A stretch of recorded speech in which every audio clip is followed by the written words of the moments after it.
The day my world fell apart started like any other. I woke up early, the sunlight peeking through the blinds of our apartment in San Francisco's Richmond district. The neighborhood was quiet, a gentle hum of Asian chatter, and the occasional dog walker. I lay in bed, feeling a sense of unease I could not shake. It was as if I was waiting for something to happen, but I had no idea what.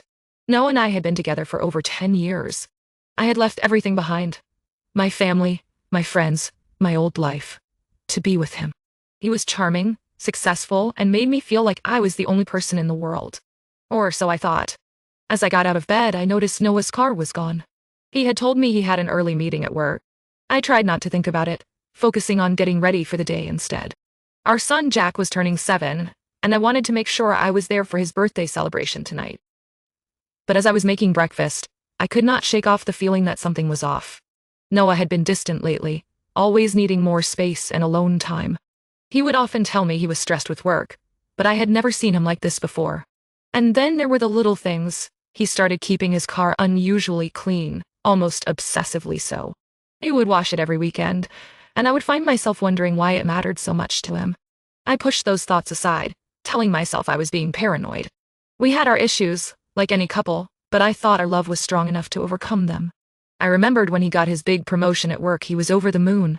He would come home late at night, exhausted but exhilarated, and I would be waiting for him, eager to hear about his day. But as time went on, I started to feel like I was losing him. He would disappear emotionally whenever I needed support, leaving me feeling isolated and unsure. As I was getting Jack ready for school, I realized that Noah had stopped being interested in intimacy with me. It had been months since we had been intimate, and I had brushed it off as him being stressed.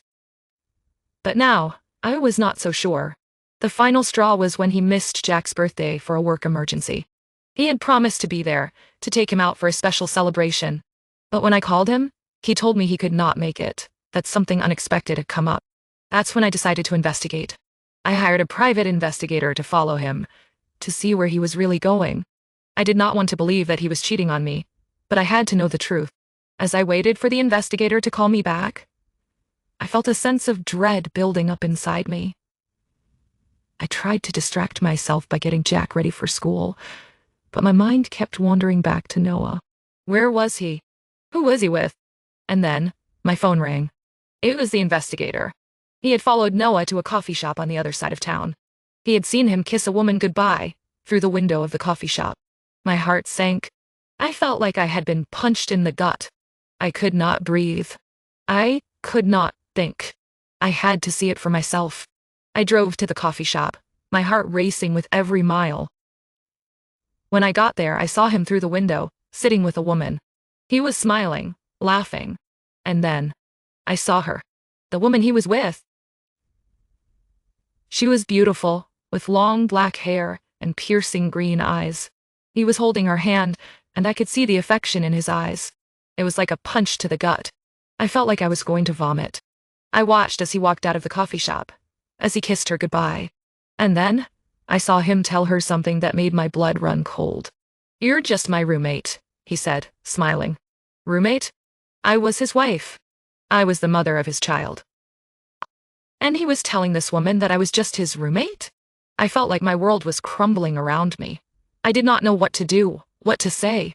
All I knew was that I had to confront him. As I drove back home, I felt a sense of determination building up inside me. I was going to make him tell me the truth. I was going to make him explain why he had been lying to me for so long. When I got home, I found him in the living room, sitting on the couch.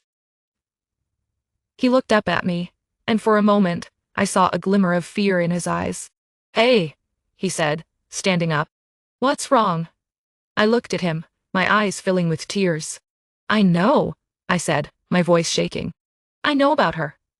He looked at me, confusion etched on his face. "What are you talking about?" he asked. But I just shook my head, tears streaming down my face. "Let's talk about this," I said, my voice barely above a whisper. He nodded, and we sat down on the couch together.